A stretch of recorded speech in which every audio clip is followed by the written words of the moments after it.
Hi, I'm Lua and I'm a queer artist living and working in Bradford. I'm interested in creating work that is drawing from my own lived experience, but through a creative process becomes abstracted or obscured and then shared. And the process of doing this is about me trying to make something perhaps more articulate for me, and then in the act of sharing it becomes meaningful for me and I hope for others. One day makes sense. All things come back. One day makes sense. All things come back. One day makes sense.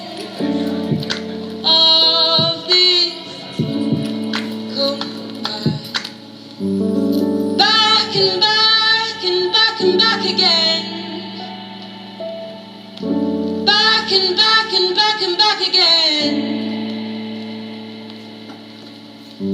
Shattered we fell.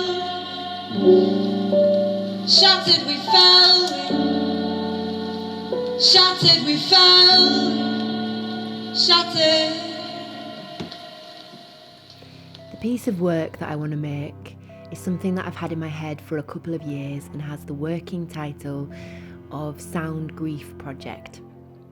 It's a sound-led installation/performance, and in my head it's a piece of work that takes an audience on a journey through my experience of grieving. I've been logging, processing and making art about my grief privately for about 4 years now. My instinct on the content so far has been to sing it, and so I've been creating and writing poems and texts that have become songs, and so far I've strung together about 6 small grief poem song fragments. The Sound Grief Project used to be called Yes Grief, and it started its life 3 years ago with Theatre in the Mill. The project's process back then was performance-based and led. I was essentially standing on the stage alone, surrounded by upside-down objects, belting, singing and lamenting into a mic. It felt like grief karaoke. I shared this performance once at the Mill to an invited audience and once at the Yard in London as part of a live art event. The performance was so intense that I totally burnt out and haven't gone near Yes Grief since.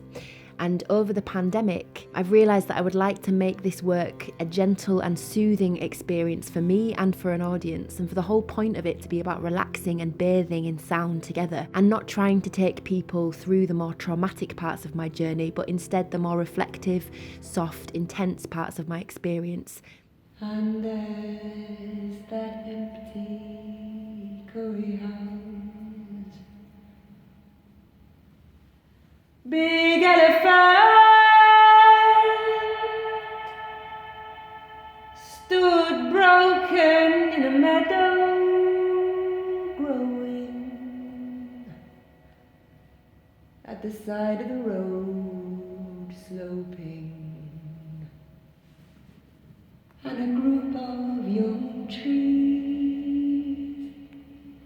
are all bent down, windswept and reaching out, tiny leaves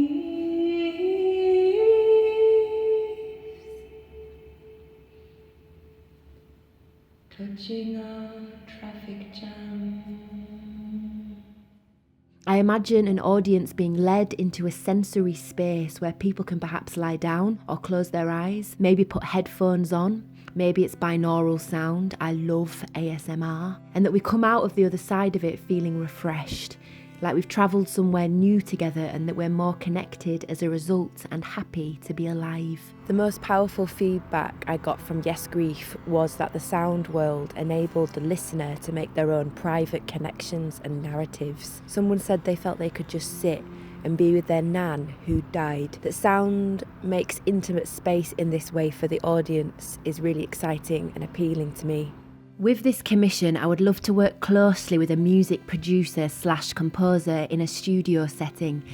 to develop and grow the sound, world and songs together, using my grief song fragments as a starting point. I've never worked in this way before, so an essential part of this commission would be to start a conversation with Transform and Bradford Producing Hub about how I might go about this.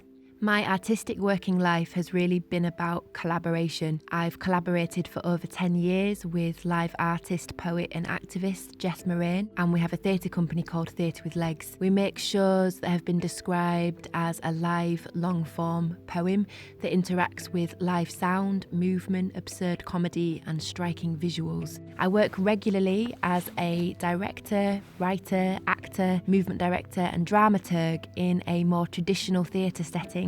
Over the pandemic, I've been writing my first play. It's a commission and is a story for 4 to 7-year-olds about how death and grief change us. I imagine this piece being performed in an old empty Bradford mill, or in the huge concrete turbine hall in London, or staged at the Barbican. But I feel intimidated by the physical scale and the process of emotional depth that I feel I'd need to go through to realise the Grief Sound project.